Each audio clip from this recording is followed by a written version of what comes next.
Shalom, shalom, shalom, Yasha Allah.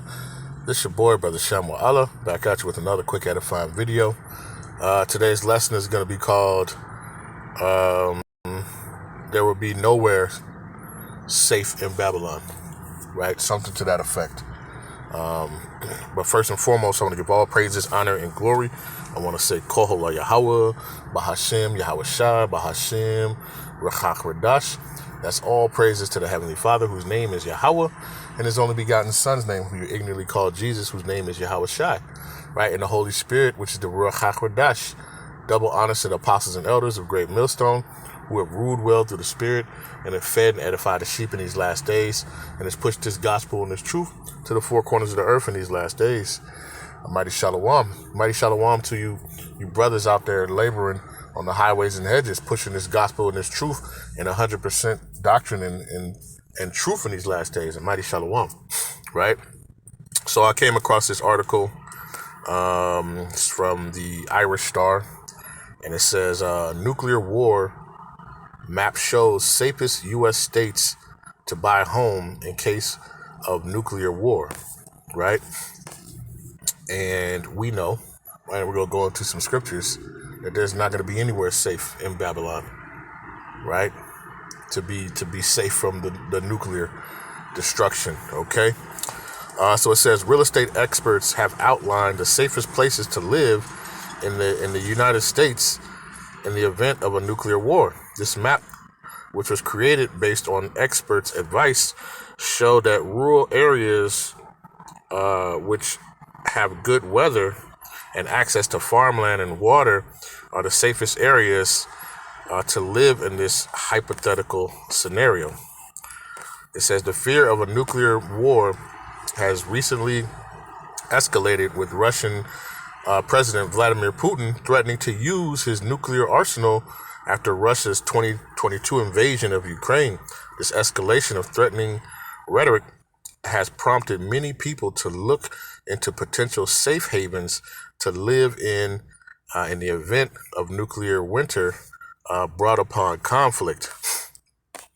It says, according to real estate experts, there has been an uptick in interest from people looking to buy homes in rural areas which are deemed as the safest areas to withstand a nuclear attack.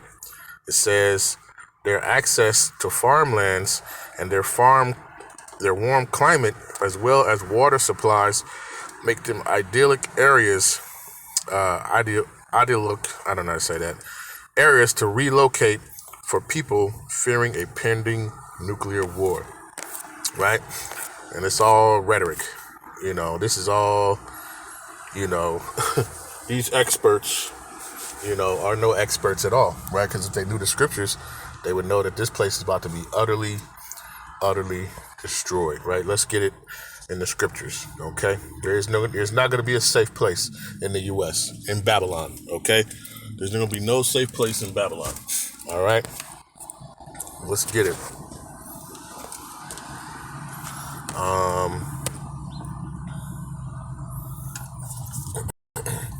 Let's get our first one real quick.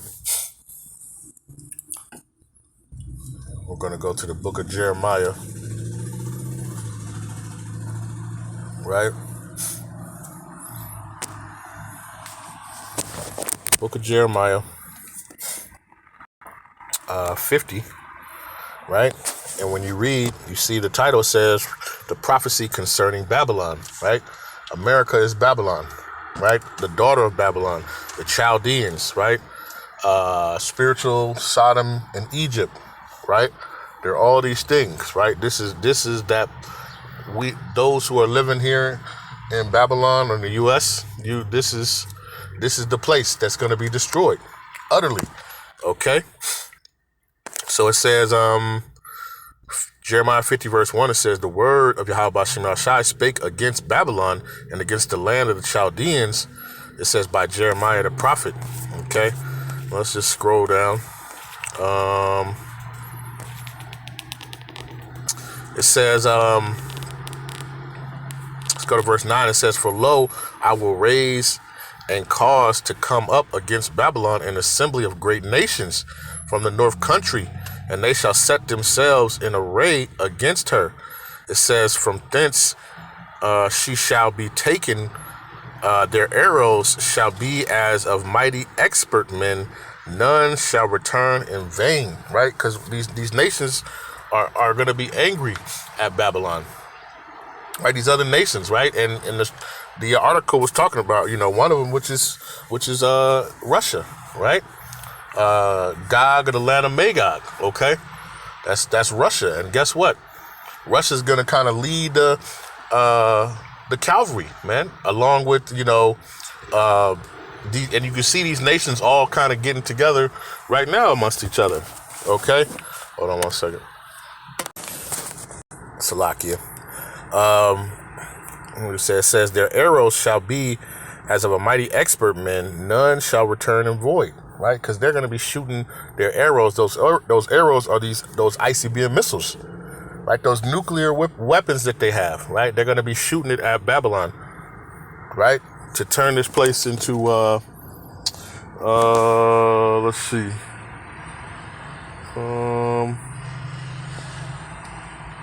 Let's go to Revelation real quick.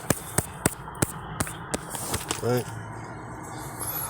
Revelation 21. Is it 8 that I want?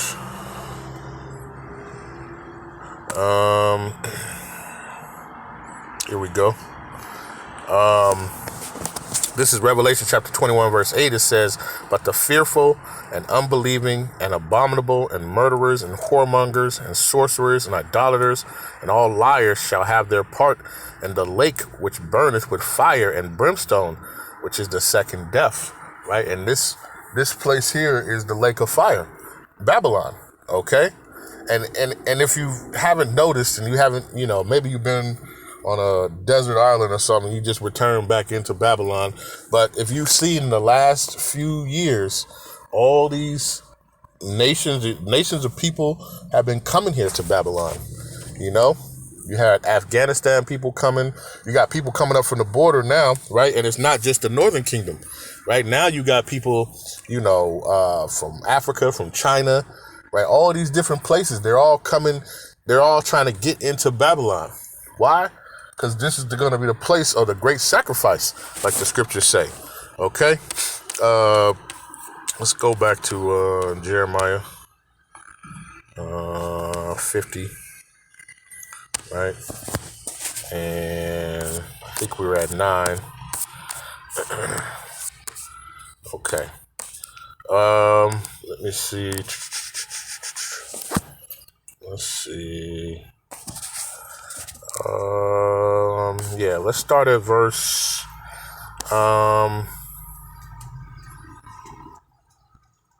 let's see.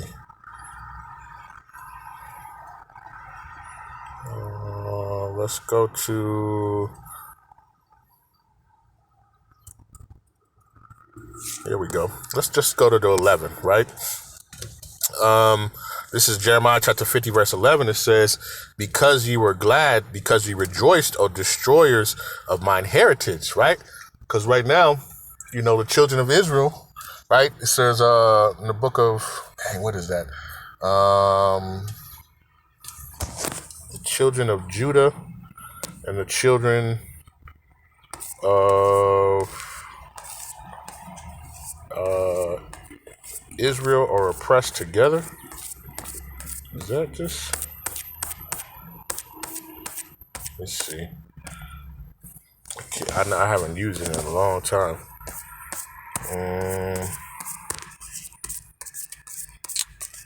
Salakia. Oh, right here. Salakia. This is Jeremiah chapter 50, verse 33. It says, thus saith Yahawah of hosts, the children of Israel and the children of Judah were oppressed together, right? The scriptures of in Baruch 3 and 8 tells you, behold, we are yet this day in our captivity, right? That's where we're oppressed together. We're in captivity together. It says, and all that took them captives, right, in the captivity, right, slavery, it says, held them fast. They refused to let them go, right? They refused to let the children of Israel go, right?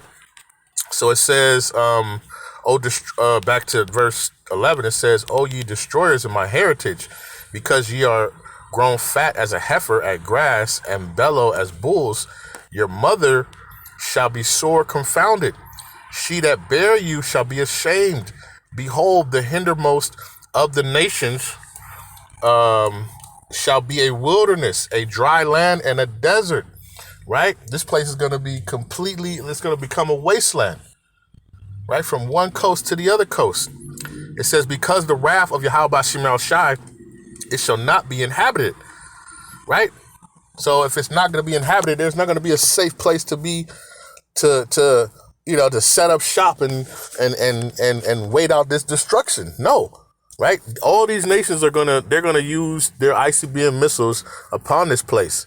Right? They're not gonna spare any, right? And we're gonna read on, right? It says, because of the wrath of Yahawashi, it shall not be inhabited, but it shall wholly be desolate. Every one that goeth by Babylon shall be astonished and hiss at all her plagues. Right? Those plagues are talking about those ICBM missiles, man. Right? It's going to utterly destroy this place. It's going to turn this place it's going to look like a lake of fire. That's what John the Revelator saw, right? Standing on the sea of glass, right? Looking down from the chariot, right, of Yahawashi, and seeing that place utterly destroyed from one coast to the other coast, looking like a big lake of fire. Okay? It says, put yourselves in array against Babylon round about. It says, all ye that bend the bow. It says, shoot at her. Spare no arrows, right? And those arrows are talking about the ICBM missiles, right? Those bows are the missile silos, that they have. They have them on the what is that? The submarines. They got them on, but they're gonna shoot them like a bow and arrow. They're gonna shoot. This is the top modern day bow and arrow, okay? Which are these ICBM missiles, which are gonna destroy this place. It says, spare no arrows, for she have sinned against Yahawashi. Right? There's not gonna be nothing left for this place. This place is gonna be utterly destroyed. Okay? It says, jump down to verse 25. It says, Yahawashi have opened his armory and have brought forth the weapon of his indignation. It says, for this is the work of Yahawashi of hosts in the land of the Chaldeans. It says, come against her from the uttermost border, open her storehouse, cast her up as heaps, and destroy her utterly. It says, let nothing of her be left. This place is done.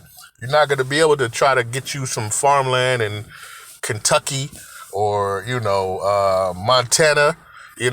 This place is utterly going to be destroyed. Okay? Utterly going to be destroyed. Right? And how is it going to be destroyed? The Lord said, open up his armory.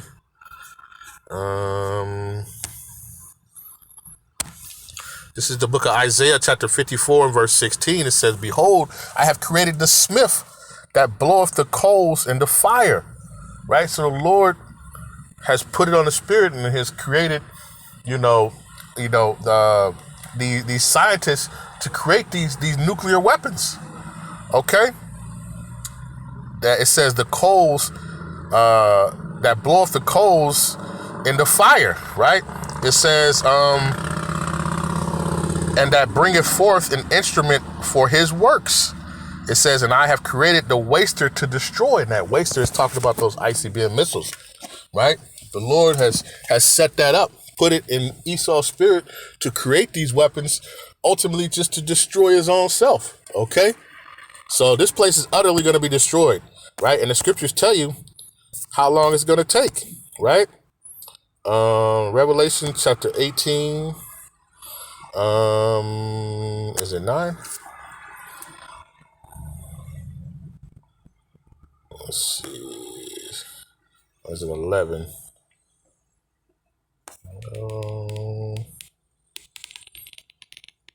10, right? 10. Revelation chapter 18, verse 10, it says, standing afar off for fear of her torment, right? These other nations, they're going to be looking afar off and seeing this place go up, It says, alas, alas, that great city Babylon, that mighty city, for in 1 hour is thy judgment come, right? In 1 hour, this place is going to be utterly destroyed, okay? From one end to the other end, okay? There's another one in here.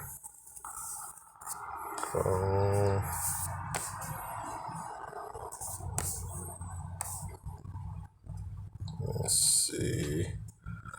Slovakia. Sometimes I just can't see it here. Here we go. Revelation chapter 18, verse 17, it says, for in 1 hour so great riches is come to naught, and every shipmaster and all the companies and ships and sailors and as many as trade by sea stood off, right? So in 1 hour, this place is literally going to be destroyed, right? And now they have the technology, where these ICBM missiles, traveling at hypersonic speed. These things can get over here pretty quickly. I'm talking about real quick. Their ICBM missiles are intercontinental ballistic missiles from one continent to the next continent. These things can zoom over here and destroy this place. And that's what's going to happen within 1 hour, right? And let's go to Isaiah, right? 14:23. Right? There's not going to be a no safe place over here, right? This is Isaiah chapter 14, verse 23. It says, I will also make it a possession for the bittering. It says, in pools of water, and I will sweep it with the besom of destruction, saith Yahawah, Bahasham, Yahawashi, right? And a besom is, the way these missiles are going to hit, it's going to be like a broom effect, right? It's going to sweep through the land. When you watch, movies about the nuclear impact, it starts, and then you see that shock wave and the fire wave come through, and then what do? It sweeps through the land, right? That's what's going to happen, to Babylon, with all these ICBM missiles that are going to have multiple nuclear warheads on there, right? Some of them can carry quite a few of them, right? So, all you need to do is, once you do that, then you launch those, and guess what? You're destroying multiple parts, of Babylon, okay? And those things, when they hit and they impact, they're going to do like a sweeping motion, and they're going to sweep across this thing with fire and destruction, man. So there's no getting away, there's no getting out of it, man, right? Your bunkers are not going to help you. You trying to go to the farthest little dry land, that's not going to help you either, man. You're going to be utterly destroyed. If you're here and left in Babylon, right, you're going to be utterly destroyed, right? You're not getting out of it, okay? So, Lord's will, this was edifying, right? I want to give all praises, honor, and glory. I want to say, Kohala Yahawah, Bahasham, Yahawashi, Bahasham, Qadash. Peace and blessings to the 12 tribes scattered abroad, the mighty Shalom to the elect, to the 144,000 men, right? And to the rest of the elect, stay diligent, keep praying for one another, keep watching and praying, right? And pray that Yahawah Bahasham Yahawashi will have mercy upon you, and you will be beamed up into the chariots, right? The only people that are going to make it out of Babylon are going to be the elect, okay? They're going to be the ones that are going to make it out of this place, because they're going to be in the chariot. They're going to get beamed up into the chariot out of this said destruction. Anybody else left here is going to be utterly destroyed, right? And the lake of fire, which are those ICBM missiles, those nuclear missiles, exploding, right? And turning this place, what does it say? With a fervent heat, turning this place into the lake of fire, okay? And with that, I want to say shalom.